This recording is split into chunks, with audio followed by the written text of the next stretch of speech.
कहानी की शुरुआत होती है और हम अपने मेन कैरेक्टर सुजुकी इचिरो को देखते हैं, जो कि अपनी ट्रेन के लिए लेट हो चुका होता है, पर किसी तरह वो अपने ट्रेन को पकड़ लेता है और अपने ऑफिस के यहाँ पे आ जाता है और काम करने लग जाता है। हमें ये भी पता चलता है कि इसे यहाँ पे वीकेंड्स में भी काम करना पड़ता है और आज यहाँ पे संडे होता है। तभी इसका बॉस यहाँ पे आ जाता है, जो कि इसे कहता है कि हमें यहाँ पे वॉर वर्ल्ड को लेकर कुछ बात करनी पड़ेगी। हमारे क्लाइंट कह रहे हैं कि ये गेम बिगिनर्स के लिए काफी ज्यादा डिफिकल्ट हो जाएगा। तो ये इसे कहता है कि हमारे टारगेट ऑडियंस ही वही है, अगर हमने इस गेम को आसान कर दिया तो इन्हें वो अच्छा नहीं लगेगा। पर इसका बॉस इसकी बात नहीं सुनता, तो ये इसे कहता है कि ठीक है, मैं इसे थोड़ा आसान करने की कोशिश करूंगा। इसके बाद बॉस इसे कहता है कि ठीक है, मैं ये तुम्हारे ऊपर छोड़ता हूँ। सुजुकी फिर इस गेम के बग को फिक्स करने लग जाता है और ऐसे करते हुए काफी समय बीत जाता है, पर सुजुकी ऑफिस से कहीं नहीं जाता। वो सिर्फ ऑफिस में ही काम करते रहता है। इसी के साथ वो काफी सारी मीटिंग भी अटेंड करता है और ऐसे करते करते काफी समय हो जाता है। सुजुकी की जो आंखें है वो भी काली हो चुकी होती है। उतने में इसका साथी इसे बताता है कि वॉर वर्ल्ड गेम में एक बग निकला है, क्या तुम उसे फिक्स कर सकते हो क्या? सुजुकी इसे कहता है कि थोड़ी समय पहले मैंने इस बग्स को फिक्स किया था, आखिरकार ये सब क्या है? उतने में इसका बॉस इसे मैसेज भेज देता है, जिसमें उसने काफी बुरी बुरी बातें लिखी होती सुजुकी के लिए। वो उसे यहाँ पे काम करने के लिए बोलता है। सुजुकी समझ आता है कि वो सबके सामने इसे चिल्लाना नहीं चाहता, इसी वजह से उसने यहाँ पे मेल भेजा है। ये फिर अपना काम फिनिश करके रात को यहाँ पे ऑफिस में ही सो जाता है। पर जब सुजुकी दोबारा से आंखें खुलती है तो वो देखता है वो एक अलग ही जगह पे होता है। यहाँ पे आसपास चट्टानी होती है। इसे लगता है कि एक सपना देख रहा है और ये गेमिंग वर्ल्ड में है। ये फिर अपने फोन को निकालता है और इसे यूज करने का फैसला करता है, पर तभी इस फोन के शीशे में इसे अपना चेहरा देखता है, जिसमें ये काफी ज्यादा यंग हो चुका होता है। इसे लगता है ये एक सपना है जिसमें ये अपने यंगर सेल्फ को देख रहा है। थोड़ी देर के बाद इसके सामने सिस्टम आ जाता है और इसे याद आता है ये सिस्टम तो डेथ मार्च एक गेम का था जिसे ये फिक्स कर रहा था। इसे फिर अपने लेवल अपने स्किल देखते हैं, जो कि काफी ज्यादा लो होते हैं। फिर इसे यहाँ पे मैप देखता है, जहाँ इसे पता चलता है ये अभी ड्रैगन वैली में है। तभी इसे यहाँ पे कुछ एनिमीज के आने की एहसास होता है, तो ये सोचता है कि आखिरकार इस गेम में एनिमीज क्या कर रहे हैं। उतने में यहाँ पे इसका सिस्टम इसे इसके अटैक्स भी दिखाता है। यहाँ पे ये फिर देखता है कि कुछ इलाइट लेजर्ड इसी की तरफ आ रहे होते हैं। सुजुकी उन्हें देख के यहाँ पे छुप जाता है, पर वो इलाइट लेजर्ड इसे देख लेते हैं और इसके ऊपर हमला कर देते हैं और उनका हमला सुजुकी को लग जाता है और इसका ब्लड निकलने लग जाता है। पर ये अब समझ चुका होता है कि ये कोई सपना नहीं है, ये सब कुछ हकीकत है। इसके बाद ये यहाँ पे मरना नहीं चाहता था, इसी वजह से वो यहाँ पे एक स्किल का यूज कर लेता है। पर फिर भी ये लेजर्ड यहाँ पे रुकते नहीं है, वो इसके ऊपर हमले किया जा रहे होते हैं। पर तभी जो स्किल इसने यहाँ पे यूज की थी वो यहाँ पे मीटर शावर की तरह इन सभी लेजर्ड्स के ऊपर गिर जाते हैं और सभी लेजर्ड यहाँ पे मारे जाते हैं सिवाय एक को छोड़ के। वो आखिर में यहाँ पे सुजुकी से भी लड़ता है, जो कि यहाँ पे सुजुकी ऊपर भारी पड़ जाता है। ये काफी ताकतवर होता है, पर सुजुकी किसी तरह यहाँ पे अपनी ताकत का यूज करके इसे हरा देता है। सुजुकी सोचता है कि आखिरकार ये सब है क्या ये सपना है या फिर हकीकत। सुजुकी यहाँ पे काफी कोशिश करता है कि वो गेम से लॉग आउट करे, पर वो यहाँ पे लॉग आउट नहीं कर पाता। ये फिर सिस्टम का यूज करके अपनी बॉडी को हील कर लेता है। इसके बाद ये अपने लेवल को चेक करता है, जो कि काफी ज्यादा हो चुका होता है और उसकी जो स्किल्स है वो भी यहाँ पे मैक्स आउट हो चुके होते हैं। इसे लगता है जिस बंदे को इसने अभी अभी हराया उस वजह से इतना लेवल अप कर गया। इसके बाद ये अपने कुछ और स्किल्स को ट्राई करता है, जिनमें से एक का नाम होता है मीटर रेन। इसे ये पूरी तरह मैक्स आउट कर देता है। इस हमले को ये काफी दूर तक करने की कोशिश करता है ताकि इसे यहाँ पे चोट ना लगे, पर यह हमला जो है वो जैसे ही जमीन से टकराता है यहाँ पे जमीन फटने लग जाती है। तो सुजुकी को भी अपनी जान बचाने के लिए यहाँ पे भागना पड़ता है। इससे पहले इसे कुछ भी होता ये एक दूसरी जगह पे ट्रांसपोर्ट हो जाता है और इसकी जान जाते जाते बच जाती है। ये फिर सोचता है ये मैजिक काफी ज्यादा डेंजरस है और ये अगर ये नॉर्मल इंसानों के ऊपर हमला करे तो वो मारे जा सकते हैं, तो इसे ये पूरी तरह बंदी कर देता है। फिर ये अपने इन्वेंट्री में चेक करता है, जहाँ पे सबसे पहले ये अपने लिए पानी निकालता है और इसे पीने लग जाता है। साथ ही साथ ये अपने सर पे भी थोड़ा पानी छिड़कता है। ये फिर अपने इन्वेंट्री से कुछ कपड़े निकाल लेता है और उन्हें पहन लेता है। इसके बाद ये अपने स्किल्स को भी देखता है, जैसे ये मैक्स आउट कर देता है। इसके पास काफी सारे टाइटल्स भी होते हैं। हमें फिर अगले दिन दिखाया जाता है, जहाँ सातो आज भी यही सोच रहा होता है कि आखिरकार ये सपना कब खत्म होगा,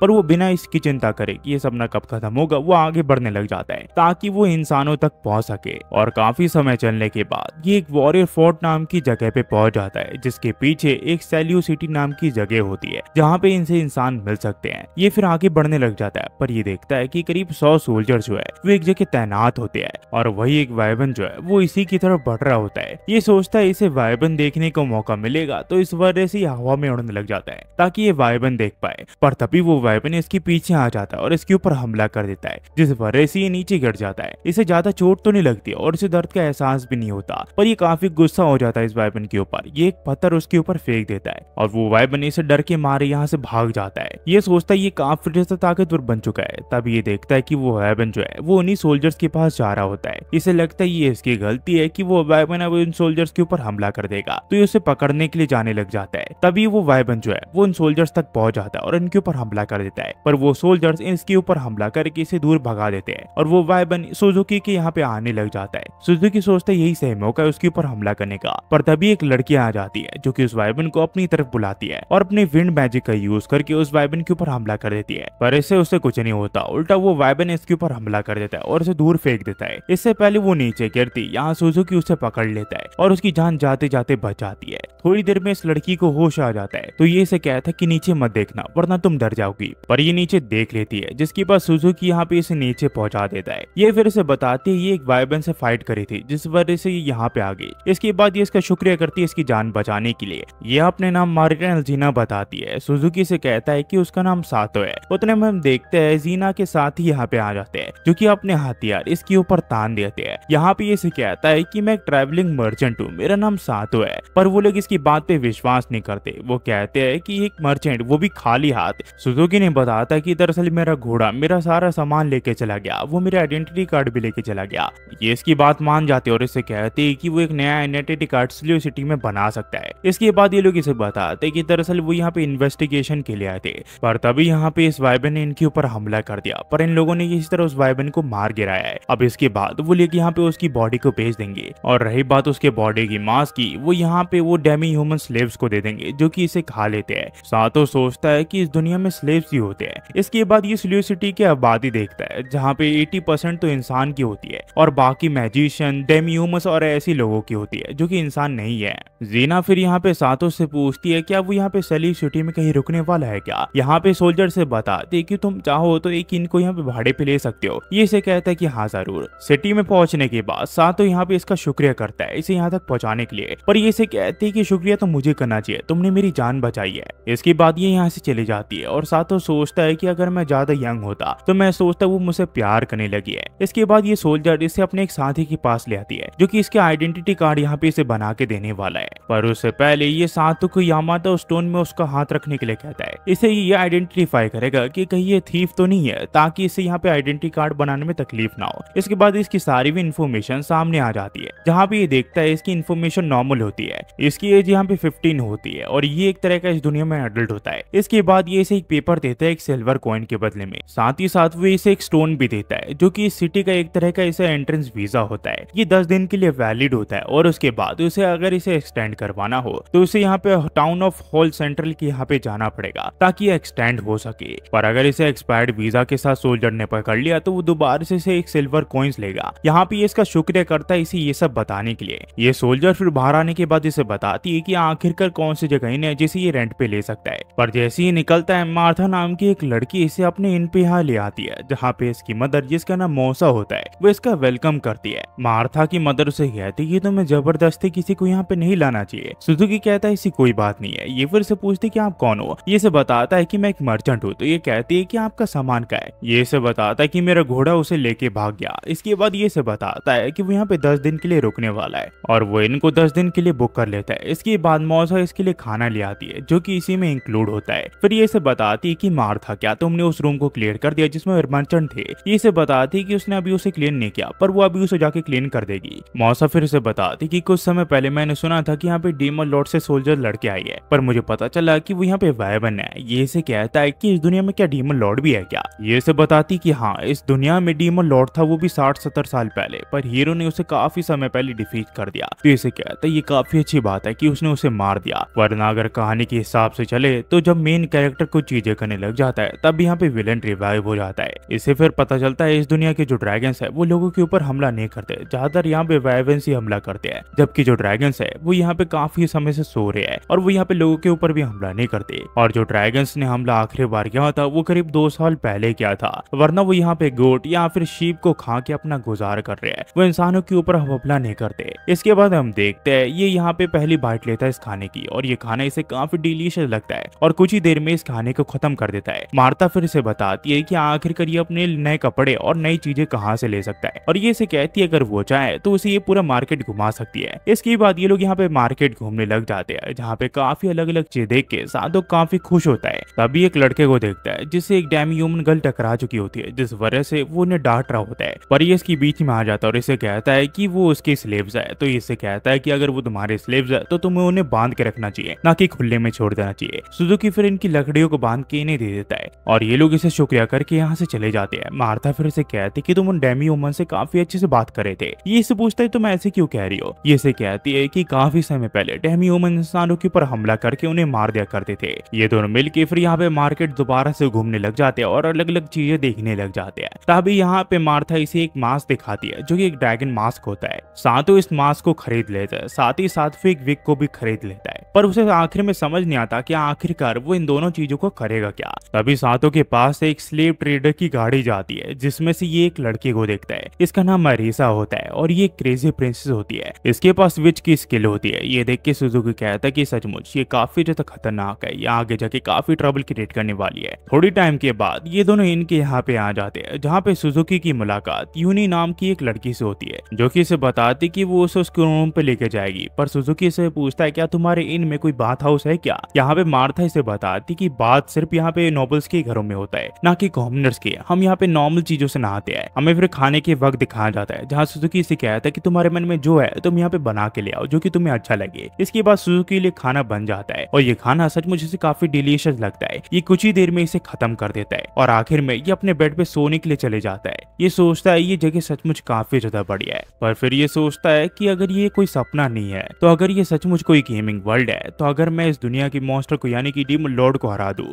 तो शायद इस जगह से मैं आजाद हो सकता हूँ। पर डीमन लॉर्ड को हराने की बात यहाँ पे मेंशन ही नहीं की गई है। आखिरकार ये सब चल क्या रहा है मुझे नहीं पता कि आखिरकार मैं यहाँ से कब तक निकलूंगा, पर मेरे पास इस जगह के बारे में जितनी ज्यादा इन्फॉर्मेशन होगी उतना ही मेरे लिए बढ़िया होगा। इसके बाद ये बाहर आ जाता और कहता है कि पहला स्टेप तो ये होगा कि मैं इस दुनिया को काफी अच्छे से एंजॉय करूंगा। उसके बाद दूसरा स्टेप में मैं घर वापस जाने की पूरी कोशिश करूंगा। फिर हम अगले दिन दिखाया जाता है जहाँ मार्था इसे कहती है कि जल्दी बाहर निकलो, तुम्हारी गर्लफ्रेंड तुम्हारे बाहर इंतजार कर रही है। और हम देखते हैं ये जीना होती है जो कि इसे मिलने के लिए आई होती है। ये इसे बताती है कि आज इसकी काम की छुट्टी है, इस वजह से ये इसे आज पूरी सिटी को घुमाना चाहती है। और यहाँ से कहानी वो टू बी कंटिन्यू जाती है। ये इस कहानी का पहला और दूसरा एपिसोड था। ये आपको एपिसोड कैसे लगी और मेरी एक्सप्लेनेशन कैसे लगी आप प्लीज कमेंट बताना मत भूलना। और हाँ गाइस, जाने से पहले अगर आपको वीडियो पसंद आई तो लाइक सब्सक्राइब और शेयर करना मत भूलना। और अगर आप लोग हमारे चैनल पे नए आए हो तो प्लीज गाइस यार हमारे चैनल को सब्सक्राइब कर दीजिए, क्योंकि ऐसी वीडियो हम लाते रहते हैं। बस जाते सिर्फ इतना ही कहूंगा guys. Thanks for watching. Next video मिलता है। होपफुली आप सब बढ़िया होंगे। Thanks for watching guys.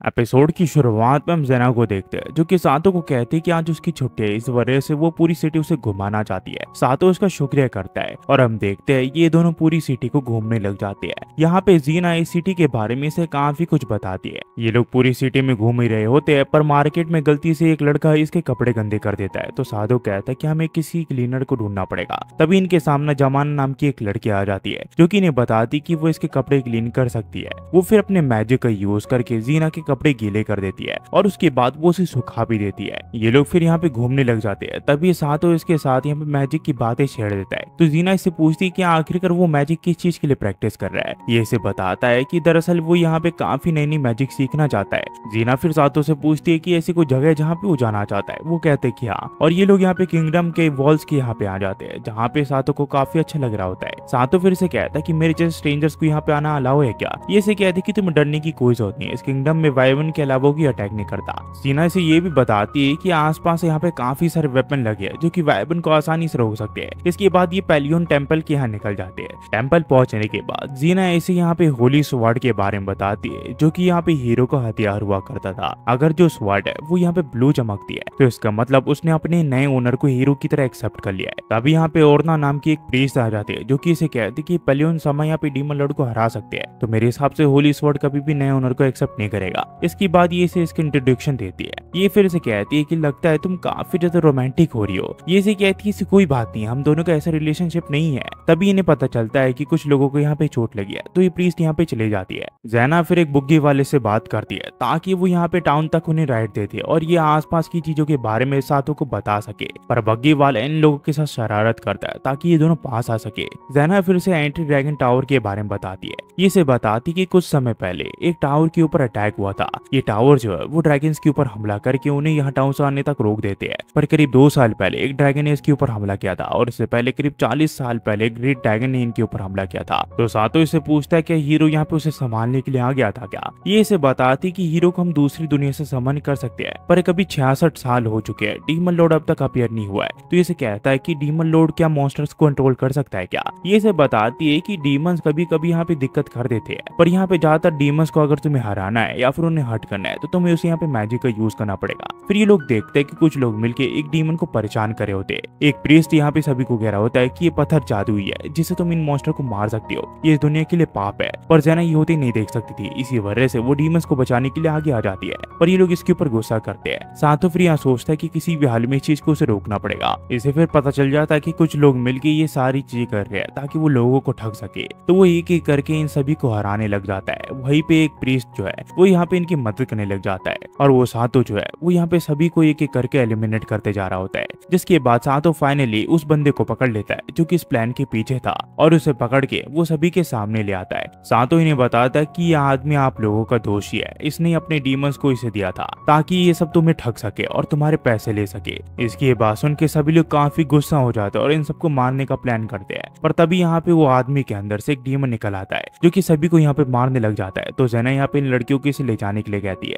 और खुद यहाँ पे सपोर्ट टीम के साथ इससे लड़ने का फैसला करती है। सातो फिर यहाँ पे इन लड़कियों के पास चले जाता है, पर वो लोग इसे बताते हैं कि बिना इनके मास्टर के ये लोग यहाँ पे हिल नहीं सकते। वही वो आए बॉल मॉन्स्टर अब इन सबको मारने का फैसला कर चुका होता है, पर सातो यहाँ पे सही वक्त में जो है वो इनकी हथकड़ियां तोड़ देता है ताकि वो लोग यहाँ से निकल सके। पर तभी आए बॉल मॉन्स्टर यहाँ पे एक समनिंग एरा निकाल देता है। तब यहाँ पे ज़ेना आ जाती है जिसके साथ सोल्जर्स भी होते हैं। सातो उसे वहीं पे रुकने के लिए कहता है पर वो रुकते नहीं है। इसके बाद जब सातो की आंखें खुलती है तो एक डेंजोंग के अंदर होता है। इसे समझ नहीं आता कि आखिरकार ये लोग कहाँ पे आ गए। इसके साथ वो डेमी ह्यूमंस भी होते हैं। ये सब फिर इसे अपना नाम बताती है जैसे कि कैट, डॉग और लिजर्ड। दरअसल पुराने ओनर ने इन्हें कोई नाम नहीं दिया होता है। तो सातो कहता है कि ठीक है मैं तुम्हें एक नाम दूंगा। सातो फिर इनका नाम लगता है रीजा, पोची और तामा। ये फिर इन सभी को कपड़े देता है और साथ ही साथ पानी भी ताकि अपने वुंड को साफ कर सके। पर ये इसे कहते हैं कि आपको हमारे लिए यूज नहीं करनी चाहिए, आपको ये बचा लेने चाहिए। सातो इसे कहता अगर ऐसी बात है तो इसे एक ऑर्डर की तरह समझो और जल्दी अपने कपड़े चेंज कर लो। इसके बाद सातो इन्हें खाने के लिए भी देता है, पर ये इसे खा नहीं रहे होते हैं। तो सातो कहता है कि ठीक है अब तुम खा सकती हो।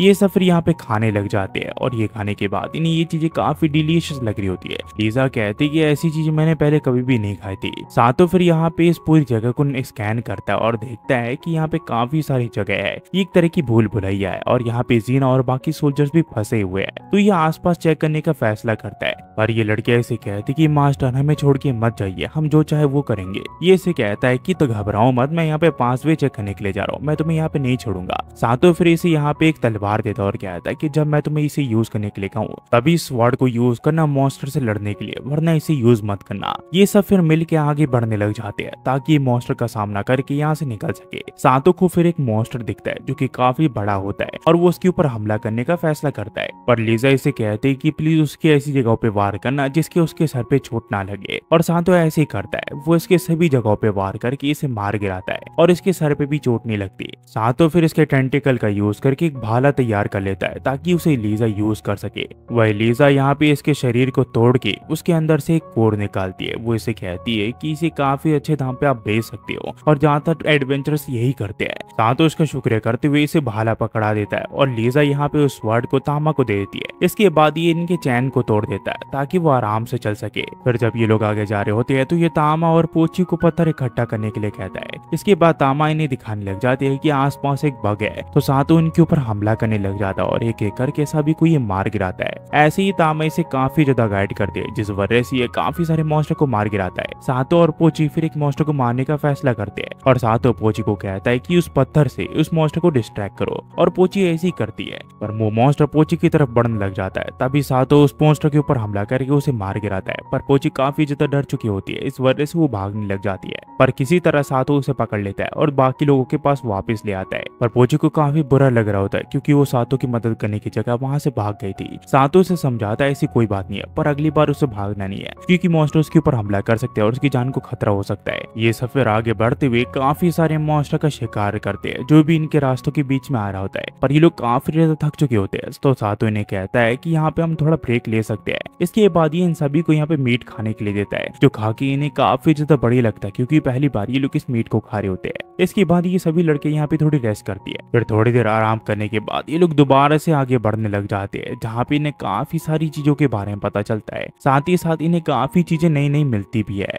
आगे जाके ये लोग यहाँ पे कुछ फ्रॉग्स को भी मार देते हैं। तो सातो कहता है कि ये काफी बढ़िया, अब हम थोड़ा आराम कर सकते हैं। लीजा फिर यहाँ पे सातो के लिए खाना बनाती है, जो कि फ्रॉग का मीट होता है, जिसे खा के उसे काफी अच्छा लगता है और वो उन सभी को यहाँ पे इसे खाने के लिए कहता है। इन सबको भी ये मीट काफी अच्छा लगता है। इसके बाद ये सभी लोग यहाँ पे आराम करते हैं और कुछ देर के बाद ये लोग आगे बढ़ने लग जाते हैं, जहाँ पे सातो को एक स्लैम दिखता है जिसके ऊपर वो वार करता है, पर उसे कुछ भी नहीं होता और सातो थोड़ा क्यूरियस हो जाता है। पर लीजा इसे बताती है कि आखिरकार ये स्लैम को कैसे मार सकता है। तामा तभी इसे बताती कि इसके पीछे एक हिडन जगह है, जिसे देख के ये समझ आता है कि ये जगह एक दूसरे से जुड़ी हुई है। तभी इनके ऊपर एक वुल्फ हमला कर देता है, पर सातो उससे यहाँ पे लड़के उसे यहाँ पे उस हिडन जगह में घेर देता है, जिस वजह से वो मॉन्स्टर यहाँ पे मारा जाता है। फिर कुछ समय के बाद ये लोग कुछ आगे जाते हैं तो इन्हें यहाँ पे कुछ इंसान दिखते हैं, जो कि यहाँ पे मकड़ी के जाले में फंसे हुए होते हैं। ये इन सभी की यहाँ पे जान बचा लेता है, जिनमें से एक का नाम जिन वेल्टोन होता है और कोई यहाँ पे एडवेंचरर होता है और कोई यहाँ पे मर्चेंट होता है। ये सभी की जान बचा लेता है, पर तभी यहाँ पे इसे एक लड़का दिखता है जिसने यहाँ पे तामा को सताया था। तो सातो तामा को वापस बुला लेता है।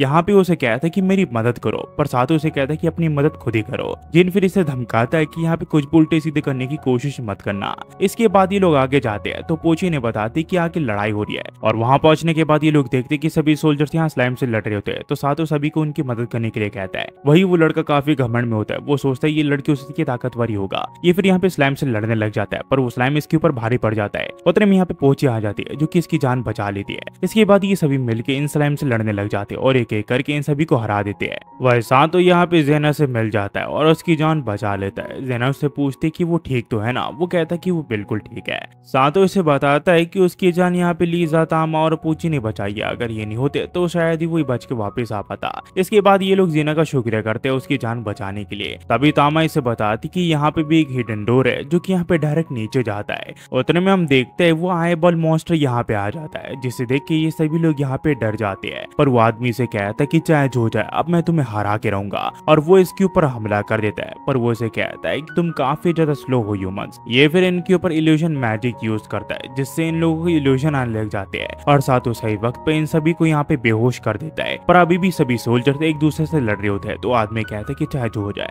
आज मैं तुम्हें हरा के रहूंगा, और हम देखते हैं वो आदमी आईबॉल मॉन्स्टर के ऊपर हमला कर देता है, पर उसे यहाँ पे कुछ भी नहीं हो रहा होता। उतने में हम देखते हैं एक वुल्फ सातो के ऊपर हमला कर देता है, जो कि वो उस हिडन डोर में गिर जाता है, और नीचे पहुंचने के बाद वो यहाँ पे एक होली स्वॉर्ड को निकाल देता है और इस मॉन्स्टर को यहाँ पे दो टुकड़ों में बांट देता है। ये यहाँ पे मारा जाता है। सातो फिर कॉस्ट्यूम और मास्क पहन के आ जाता है ताकि कोई इसे पहचान ना पाए, और वो उस आईबॉल मॉन्स्टर के ऊपर पत्थर से हमला करने लग जाता है, जिसके सामने यहाँ पे आईबॉल मॉन्स्टर नहीं टिक पाता, और वो अपने लॉर्ड डीमन लॉर्ड को बुला लेता है। ये काफी ज्यादा ताकतवर होता है और इसे देख के सभी सोल्जर्स घबरा जाते हैं। डीमन लॉर्ड की ताकत के सामने कोई भी यहाँ नहीं टिक पा रहा होता, और वही जो डैम ह्यूमंस यानी कि तामा और पोच और लीजा है वो यहाँ पे इंसानों की मदद कर रहे होते हैं। वही सातो यहाँ पे अपनी होली स्वॉर्ड का यूज नहीं कर पा रहा होता। तो डीमन लॉर्ड उसे कहता है कि क्या हो ह्यूमन, तुम हीरो के नाम पे एक डिसअपॉइंटमेंट हो। इसके बाद ये उसके ऊपर हमला कर देता है, पर सातो इसके हमले को डॉज कर देता है। फिर इसकी मदद करने के लिए बाकी लोग भी यहाँ पे आ जाते हैं, जो कि डीमन लॉर्ड के ऊपर हमला कर देते हैं, पर उसे इससे कुछ नहीं होता। तभी सातो को जीना की एक बात याद आती है कि डीमंस मैजिक और मैजिकल वेपन के सामने कमजोर होते हैं।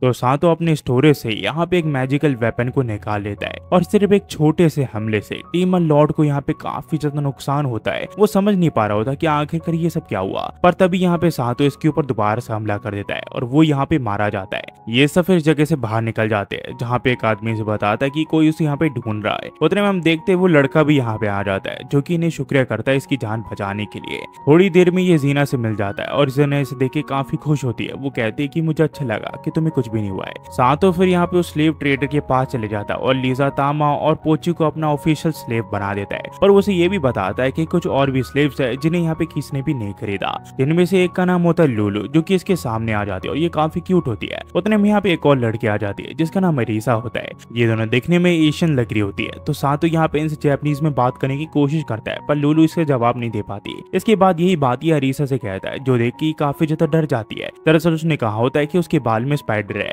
और वो भी जापानीज में, जो कि यहाँ पे अरीसा समझ चुकी होती है। पर सातो इस बारे में इसे डायरेक्ट नहीं पूछता। इसके बाद ये अपना इंट्रोडक्शन देती है। ये इसे बताती ये लॉस्ट किंगडम ऑफ कोरबॉक से है और उसी के साथ यहाँ पे लुलु भी इसे बताती कि ये भी उसी किंगडम से है। इसके बाद पोची, तामा और लीजा अपना अपना इसे यहाँ पे इंट्रोडक्शन देते हैं। अरीसा फिर इन दोनों को पकड़ लेते और कहती कि तुम दोनों सच मुझ काफी ज्यादा क्यूट हो। ये लोग कहते कि हम क्यूट है, ये कहती कि हाँ। इसके बाद ये लोग यहाँ पे आगे बढ़ने लग जाते हैं, पर सातो कहते कि हमें कुछ खा लेना चाहिए, लगता है हम सभी यहाँ पे भूखे हैं। इसके बाद सातो इन्हें कहता कि आखिरकार तुम नॉर्मली यहाँ पे क्या खाया करते थे। ये नहीं बताते ये लोग यहाँ पे कुछ भी खाया करते थे क्योंकि इनके मास्टर इन्हें अच्छे से ट्रीट नहीं किया करते थे। इसके बाद सातो इन सभी को एक अच्छे रेस्टोरेंट पे ले जाता है जहाँ पे ये लोग भरपेट खाना खाने लग जाते हैं। सभी को इस खाने को खा के काफी अच्छा लग रहा होता है। ये खाना काफी बढ़िया होता है और ऐसे खाने को इन लोगों ने काफी समय बाद खाया होता है। तभी सातो देखता है इन सभी ने यहाँ पे स्लेव वाले कपड़े पहन रखे होते हैं। सातो फिर इन्हें बताता है ये बाहर शॉपिंग के लिए जा रहा है, तब तक इन सबको यहाँ पे खाना खत्म करना होगा। सातो फिर जब यहाँ पे शॉपिंग करके वापस आ रहा होता है तो यहाँ पे कुछ पपीज को देखता है जो कि काफी ज्यादा भूखे लग रहे होते हैं। वो यहाँ पे कुछ मार्केट से खरीदा हुआ खाना उन्हें दे देता है। ये फिर वापस आ जाता है और सभी को उनके नए कपड़े देता है जिनमें ये सब काफी अच्छी लग रही होती है। सातो इन्हें कहता है कि तुम सचमुच काफी अच्छे लग रहे हो। ये फिर अपने होटल के यहाँ पे वापस आ जाता है जहाँ पे ये नहीं बताता है कि इसे अपने साथियों के लिए यहाँ पे रूम चाहिए। पर इन डेमी ह्यूमंस को देख के सभी लोग यहाँ पे अजीब नजरों से नहीं देखने लग जाते हैं। साथ ही साथ वो औरत भी चीज के लिए मना कर देती है। तभी यहाँ पे अरीसा इन लोगों के ऊपर कुछ ऐसी चीजें करती है जिससे इन सभी का मूड हल्का हो जाता है और सभी लोग यहाँ पे इन्हें रखने के लिए राजी हो जाते हैं। पर लीजा, तामा और पोची को यहाँ पे एक तबीले में सोना पड़ता है क्योंकि इनके पास अभी कोई ऑप्शन नहीं है।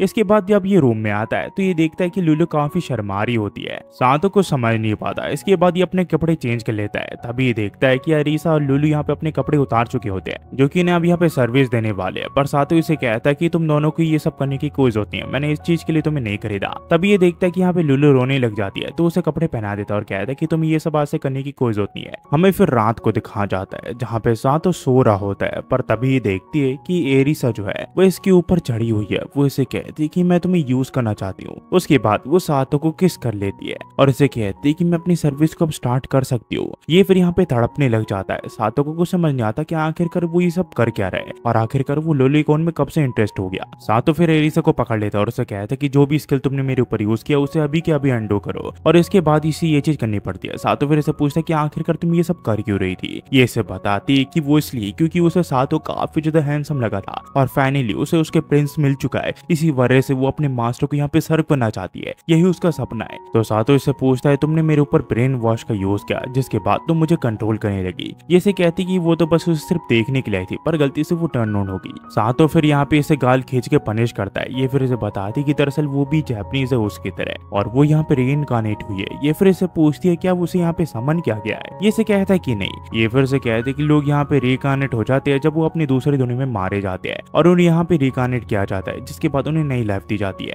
और हीरोज के यहाँ समन किया जाता है। तो सातो इसे पूछता है कि आप यहाँ पे बेबी की तरह रीइंकार्नेट होते हो। ये कहती है कि हाँ। सातो यहाँ थोड़ा कंफ्यूज हो जाता है क्योंकि दूसरी दुनिया के आने के बाद ये यहाँ पे यंग बन चुका है। ये फिर उससे पूछते है कि जब तुम यहाँ पे आए थे तो तुम्हारे आसपास क्या समनिंग सर्कल था। ये कहता है कि नहीं। अरे फिर उससे पूछते क्या तुम्हारे पास यहाँ पे मैक्स लेवल था। ये कहता है कि नहीं, मेरा लेवल 1 था जब मैं यहाँ पे आया था। इसके बाद ये इसे कहता है क्या तुम मुझे बता सकती हो कि इस दुनिया में तुम स्लेव कैसे बन गई। अरेसा इसे बताती कि इस दुनिया में एक प्रिंसेस की तरह रीइंकार्नेट हुई थी और इनकी लड़ाई एक किंगडम से ही चल रही थी और कुछ समय की लड़ाई के बाद उन लोगों ने इन्हें हरा दिया। राजा को यहाँ पे तुरंत ही फांसी में चढ़ा दिया गया और जितने भी सर्वाइवर बचे उन लोगों को यहाँ स्लेवरी में डाल दिया। पर एक दिन अचानक से एक डीमन ने इनके किंगडम के ऊपर हमला कर दिया जिस वजह से इन्हें यहाँ से भागने का मौका मिल गया। ये लुलु को लेकर जंगल में भटकने लगी और तभी एक स्लेव ट्रेडर ने इन्हें देख लिया और इन लोगों को यहाँ पे पकड़ लिया। हमें फिर अगले दिन दिखाया जाता है जहाँ पे मार्था ज़ेना को लेके यहाँ पे आ चुकी होती है पर सातो ने यहाँ कपड़े नहीं पहने होते। तभी वो यहाँ पे इसके स्लेव्स को भी देख लेता है यानी कि अरीसा और लुलु को, जिसे देख के यहाँ पे ज़ेना कहती कि तुम एक नंबर की बेवकूफ इंसान हो सातो। और उसके बाद वो यहाँ से चले जाती है पर तभी सातो उसे पकड़ लेता है और उसे बताता है कि जो भी वो सोच रही वो बिल्कुल गलत है, इसने उन दोनों के साथ कुछ भी नहीं किया। ज़ेना इसे पूछती कि फीमेल सेलेब लोग इसीलिए तो खरीदते हैं। ये इसे कहता है ऐसा कुछ भी नहीं है। इसके बाद ये ज़ेना की तारीफ करता है जिससे यहाँ पे ज़ेना खुश हो जाती है। थोड़ी देर में यहाँ पे अरीसा आ जाती है जो कि सातो से पूछती है क्या तुमने अपनी कंफ्यूजन दूर कर दी। ये इसे कहता है कि हाँ। सातो फिर अरीसा को बाकी लड़कियों को बुलाने के लिए कहता है और वो ऐसे ही करती है पर लुलु की तबीयत खराब होती है, इसी वजह से वो इनके साथ नहीं आई होती है। सातो फिर इन सभी को कहता है कि मेरे पास काफी ज्यादा मनी है, तुम इन सबको कपड़े खरीदने में या किसी और चीज खरीदने में लगा सकते हो। आज तुम जितना चाहे उतना एंजॉय कर सकते हो। अरीसा इसे कहती है क्या मैं अपनी सिक्योरिटी के लिए यहाँ थोड़ा मैजिक यूज कर सकती हूँ क्या। सातो इसे कहता है कि हाँ। हाँ थोड़ा बहुत तुम मैजिक यूज कर सकते हो अपने बचाव के लिए। इसके बाद ये लोग चले जाते हैं। ज़ैना फिर से बताती कि वो लोग तुम्हारे साथ रहते हुए कंफर्टेबल हो चुके हैं। सातो कहते कि हाँ वो लोग स्लेव की तरह ट्रीट होना डिजर्व नहीं करते हैं। ये फिर सातो से पूछते क्या उसका कहीं आज जाने का प्लान है क्या। ये कहता है कि हाँ मुझे यहाँ पे सब लड़कियों के लिए एक इनको ढूंढना है। ये इसे कहता है कि अगर तुम चाहो तो मेरे साथ आ सकती हो। इस चीज के लिए हाँ कर देती है। इसके बाद ये लोग एक प्रॉपर्टी डीलर के पास आ जाते हैं जिसका नाम नादी होता है। ये इसे कहती है कि मैं तुम्हारी मदद कैसे कर सकती हूँ। ये इसे बताता है कि मुझे एक प्रॉपर्टी रेंट पे चाहिए। इसके बाद ये इसे अलग अलग प्रॉपर्टी दिखाती है। ये सब फिर यहाँ पे एक एक करके सब प्रॉपर्टीज को विजिट करने लग जाते हैं, पर सब अलग अलग जगहों पे होती है और कुछ कुछ तो बेकार जगहों पे होती है जहाँ पे ये लोग बिल्कुल भी रह नहीं सकते, और कुछ कुछ यहाँ पे हॉरर जगहों पे भी होती है। तो सातो इन सभी के लिए मना कर देता है। तो नादी से कहती है कि मैं यहाँ पे कुछ और प्रॉपर्टीज को चेक करके तुम्हें बता दूंगी कल तक। सातो इसके लिए इसका शुक्रिया करता है। नादी फिर से बताती है कि पास ही में एक प्लाजा खुला है, तुम दोनों चाहो तो वहां पे जा सकते हो। साथ ही साथ वो ज़ैना को कहती है कि ये जगह एकदम परफेक्ट है डेट के लिए। पर जब ये लोग प्लाजा के वहां जा रहे होते हैं पोची और तामा इसे पकड़ लेते हैं। ये इसे पूछता है कि आखिरकार तुम्हारी शॉपिंग का क्या हुआ। ये सभी लड़कियां यहाँ पे इसे दिखाती है कि आखिरकार इन लोगों ने क्या क्या खरीदा। ये इनकी तारीफ करता है। इसके बाद ये लोग इसे एक नए मार्केट में ले आते हैं जहाँ पे ये लोग तामा और पोची को सिखाने के लिए वुडन कार्ड टाइप की चीजें लेते हैं जिससे ये पोची और तामा को वर्ड सिखाते हैं। इसके बाद अरीसा इसे पूछते क्या वो आउटडोर स्टेज शो के लिए जा रहा है। ये इसे कहता है कि हाँ। तो इसे कहती है कि हमने वहाँ की टिकट बाय कर लिया है। सातो फिर इयररिंग्स लेता है टीना के लिए। वो इसे कहता है ये इयररिंग्स तुम्हारे ऊपर काफी अच्छी लगेगी। तभी यहाँ पे बाकी लड़के आ जाते हैं जो कि जीना को अपने साथ ले आती है। तो सातो यहाँ पे उन इयररिंग्स को फिर खरीद लेता है। फिर हमें स्टेज शो के यहाँ दिखाया जाता है जहाँ पे ये स्टेज शो काफी देर से चल रहा होता है। वही तामा और पोची काफी ज्यादा थक चुकी होते हैं। वो कह रहे होते हैं कि हमें भूख लगी, हमें मीट चाहिए। सातो फिर लीजा को देखता है जो कि यहाँ पे ध्यान से शो को देख रही होती है, पर तभी इसकी पोच को देखता है और समझ जाता है वो इसमें बिल्कुल भी इंटरेस्टेड नहीं है। दरअसल ये एक रोमांटिक कहानी होती है प्रोटोनियस ज़ैन और यहाँ पे प्रिंसेस लेटिना के बीच में। ज़ैन जो है वो एक कॉमनर होता है और प्रिंसेस लेटिना का एक फियांसे भी होता है जो कि इन दोनों से नफरत करता है। इसी वजह से वो यहाँ पे प्रिंसेस के अटेंडेंस से ज़ैन को मरवा देता है और उसी के साथ प्रिंसेस भी यहाँ पे सुसाइड कर लेती है। पर एक शराब की वजह से ज़ैन दोबारा से रिवाइव हो जाता है। वो एक अनडेड बन जाता है जिसके बाद वो एक एक करके सभी को मारने लग जाता है। पर ज़ैन को यहाँ पे एक होली नाइट मार गिराता है। वहीं पे जो प्रिंसेस लेटिना का फियांसे था वो इसको एक अलग ही कहानी सुनाता है और अपने आप को एक अच्छा इंसान बताता है, पर एक कर्ज की वजह से वो भी आखिर में मारा जाता है। सातो फिर जब बाहर आता है तो उसे एक लेडी दिखती है जिसके पर्स से एक रुमाल गिर जाता है तो वो उसे दे देता है। ये लेडी इसका शुक्रिया करती है और उसे बताती कि वो कहानी असल में एकदम रियल नहीं थी। दरअसल स्क्रिप्ट में यहाँ पे चेंजेस किए गए थे। दरअसल जो नॉवल था उसे यहाँ पे कॉमनर की वाइफ से प्यार हो गया था। इस वजह से उसने उस नॉवल से उसकी वाइफ को छीन लिया और जबरदस्ती अपने पास रखा, जबकि उसको पता था कि लेटिना एक मैरिड वुमन है। सातो फिर बाकी लड़कियों के पास आ जाता है और उन्हें कहता है कि मुझे माफ कर दो, मैं बाथरूम गया हुआ था।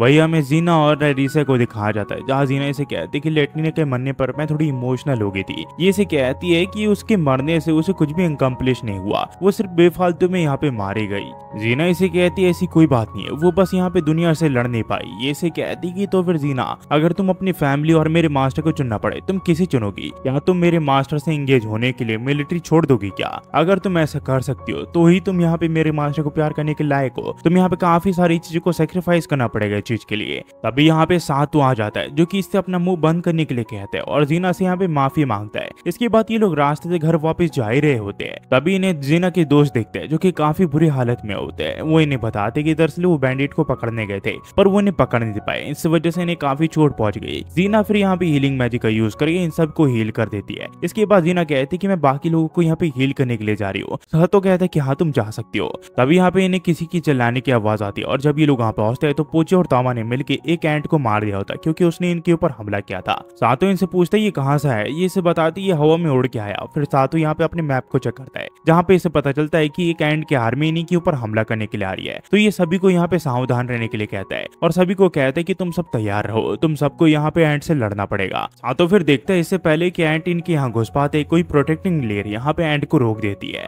एरिसा सातो को बताती है ये इस किंगडम की प्रोटेक्टिंग लेयर है जो कि एंट्स को अंदर आने से रोक लिया है। तो सातो इसे कहता है कि मुझे नहीं पता वो कितनी देर तक टिकेगा पर जितनी जल्दी हो सके हमें यहाँ पे इसकी तैयारी करनी पड़ेगी। हम फिर देखते देखते हैं इस जगह की वॉल गिरा दी जाती है, पर फिर भी यहाँ पे एंड्स अंदर आने लग जाते हैं। तब यहाँ पे जेना जो है वो अपनी मैजिक का यूज करके उन एंड्स को नीचे गिरा देती है। फिर ये सब मिलकर इन एंड्स के ऊपर हमला कर देते हैं और वही सातों यहाँ सीक्रेटली इन एंड्स के ऊपर हमला कर रहा था। वही हम देखते पोची को जिसके ऊपर अचानक से एक एंट हमला कर देता है, पर तामा यहाँ पे उस एंट के ऊपर हमला करके उसकी जान बचा लेती है। तभी सातों देखते हैं उस प्रॉपर्टी डीलर के घर के अंदर भी यहाँ पे एंड्स घुस चुके हैं, तो ये उसकी मदद करने के लिए उन एंड्स को मार देता है। पर तभी यहाँ पे नादी की मदद को यहाँ पे अपनी मैजिक से कर देता है और ये यहाँ का मैनेजर होता है। इसके बाद नादी यहाँ पे सातों को किस करती है, साथ ही साथ वो मैनेजर को भी किस करती है उसका शुक्रिया करने के लिए। इसके बाद ये अपने मैनेजर से इसे मिलाती है। सातों इसे कहता है कि ये एल्फ है क्या। दरअसल मैं पहली बार यहाँ पे एल्फ को देख रहा हूँ। ये इसे बताती कि नहीं, ये यहाँ पे फॉरेस्ट स्पिरिट है, ना कि एक एल्फ। हीरो यहाँ पे बड़े कान वालों को एल्फ कहा करता था, जिस वजह से कंफ्यूजन पैदा हो गई। सातों फिर मैनेजर से अपनी बदतमीजी के लिए माफी मांगता है और मैनेजर इसे माफ कर भी देता है। हमें फिर शाम को सोल्जर्स को दिखाया जाता है, जहाँ पे वो सब मिलकर यहाँ पे एंड्स को जला चुके होते हैं। तभी सातों की मुलाकात जीना से होती है। जीना इसे बताती कि यहाँ पे बॉर्डर में कुछ चीजें चल रही है, जिस वजह से मुझे वापस जाना पड़ेगा। सातों कहता है कि ठीक है और जीना यहाँ से चले जाती है। तभी हम देखते यहाँ पे एक सोल्जर आ जाता है जो किसे कहता है कि ये तुम्हारी स्लेव है क्या, ये मुझे गवर्नमेंट की प्रॉपर्टी यानी कि कोर्स को वापस नहीं दे रही है। ये से कहता है अगर ऐसी बात है तो क्या तुम मेरे लिए यहाँ पे इस फॉर्म को साइन कर सकते हो क्या।